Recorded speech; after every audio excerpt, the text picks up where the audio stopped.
नमस्कार, मी महेंद्र शेळके, विस्तार अधिकारी, समर सोशल फाउंडेशन कोल्हापूर यांच्यामार्फत अँटॉक्स-डी आणि अँटॉक्स-टी याचा वापर आपण नॅरोपॅथीमध्ये ज्या जखमा झालेले त्यासाठी करतो आणि आपण आता डायरेक्ट पेशंटशीच बोलूया. तुमचं नाव सांगा. माझं नाव संभाजी तुकाराम कर्जुले. काय झालं होतं तुम्हाला?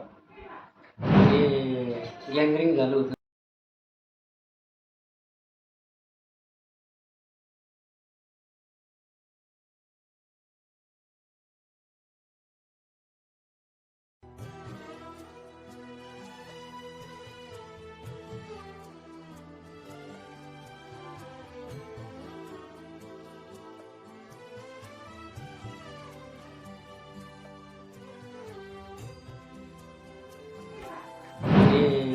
गँग्रीन झालं होतं. फुटकुळी आहेत ती बारीक कणगीच्या शेजारच्या बोटाला आणि नंतर मग त्याला होल पडले.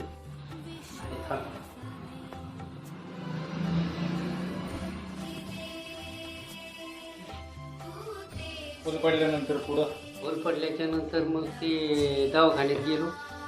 तर ते म्हटले होईल बरं, औषध दिले आणि नंतर मग घरी आलो तर घरी ते काळं पडत चाललं. काळं पडल्याच्या नंतर डॉक्टरने सांगितलं ते बोट काढावं लागेल. ते बोट काढले तर त्याच्या शेजारचे 2 काळे झाले. परत ते काढल्याच्या नंतर परत 2 काढले. 3 बोटं काढली, करगळी राहिली. परत डॉक्टरने सांगितलं की 2 बोटं काढताना त्याचे इन्स्पेक्शन झालं अंगठ्याला, तो अंगठा पण काढून टाकला. आता जखम त्यावेळी कशी होती? ज्यावेळेस कापली त्यावेळेस जखम केवढी होती? त्यावेळेस खड्डा होता, आता तो खड्डा भरून आला. तर आपल्या हातात काहीच राहतं, तेवढं औषध घेऊन नको. बरोबर, औषध कामच करत. ते कसं काय ओळखायचं? ओळखीतच येत ओळखीतच येत आता तुम्हाला प्रॉब्लेम नाही. नाही किडनीचं कशावरून वाटतंय तर माहिती का? लघवीवरून वाटतंय. लघवीला वारंवार जाणे, तेच येणे, लाल लघवी येते, लाल रक्त लघवीतून पडणे, दुसरी गोष्ट क्रिएटिन वाढणे. ते सांगितलं करायचं. काय वापरतात हे तुम्ही? डी अँटॉक्स-डी वापरतात. काय ती माहिती आहे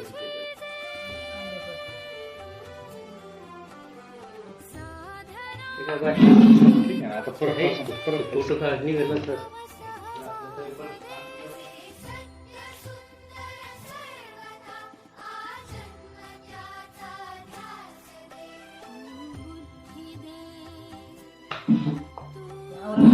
हातावर जर घेतला तर एवढं झालं. हा ना, पण आता कसं की ते योगायोगाच्या गोष्टी आहेत. त्यावेळेला त्यांना औषधच पचत नव्हतं. पद्धत पण नव्हतं आणि हे सगळं करायचं म्हटल्यावर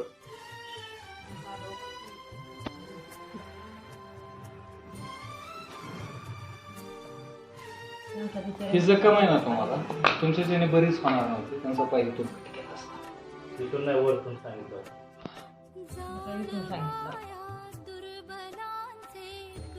त्यांनी सांगितलं होतं जिथपर्यंत ते असेल ना तिथपर्यंत करायलाच लागणार. गेलं ना सांगितले कालच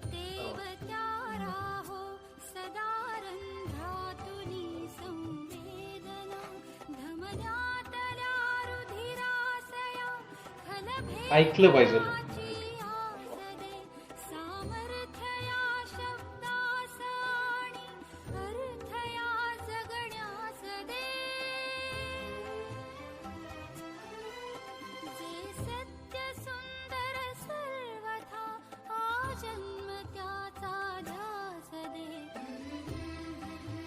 पहिला खड्डे होती, आता खड्डा नाही भरून हे आला. किती दिवसात भरलं तुमचं? हे 1.5 महिना. 1.5 महिन्यात. दुसरी गोष्ट, तुम्हाला अँजिओप्लास्टीचा प्रॉब्लेम होता. अँजिओप्लास्टीसाठी तुम्हाला HLK दिला, बरोबर? तर HLK घेण्या अगोदर तुम्हाला काय फरक पडत होता? काय पडला होता? HLKची बॉटल घ्यावी. आता हे HLK तुम्हाला दिला आपण, कारण तुम्हाला काय झालं, ब्लॉकेज ब्लॉकेजचे प्रॉब्लेम झाले होते बरोबर. तुमचं ऑपरेशन झाले का त्याचं? नाही नाही. पण ब्लॉकेज आहेत तुम्हाला. ब्लॉकिंगसाठी छातीमध्ये धडधड होत होते तुम्हाला. हे चालू केलं तुम्हाला बंद झालं. पूर्ण बंद झालं. आता रिलॅक्स वाटतं. आम्हाला आल्यानंतर त्रास होतो. आता परत आम्हाला आलेलंच नाही ना. आता ह्याच्यात होईल म्हणजे तुम्हाला तुम्हाला आता कमी झालं. नाही, कमी आता झालं. पण जरी आभाळ आलं ना तर हा. थोडा त्रास ते होतो. थोडंसं म्हणजे आता हे पण चालू आहे आणि हे पण चालू आहे. ब्लॉकेजचा प्रॉब्लेम कमी झाला आणि तुमची जखमी झाली. चहा पण चालू. शुगरची लेवल काय चालू आहे?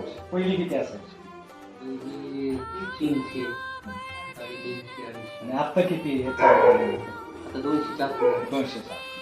आता जोपर्यंत जखम बरी होत नाही ना तोपर्यंत तुमची ह्याच लेवलला आहे.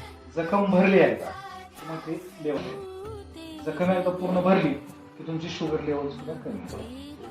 इन्सुलिन वगैरे नाही. इन्सुलिन बंद झालं ना तुमचं. इन्शुरन्स नव्हतं. इन्सुलिन नव्हतं त्यामुळे गोळ्या पण तुमच्या कमी होत्या. दवाखान्यात होते insulin. मग आता- दवाखान्यात देतातच ते. देतात. पण आता गोळ्या किती टाइम चालू तुम्हाला? एकच तरी. एकच टाइम चालू ती पण गोळी बंद होऊन जाईल थोड्या दिवसात. ठीक आहे. हा बघितलं कशा पद्धतीने रिझल्ट आलाय. तर गँग्रीन असणाऱ्या सर्व पेशंटला मी एकच विनंती करेल की अँटॉक्स डी आणि अँटॉक्स टीचा वापर करा आणि आपले अवयव वाचवण्यासाठी प्रयत्न करा.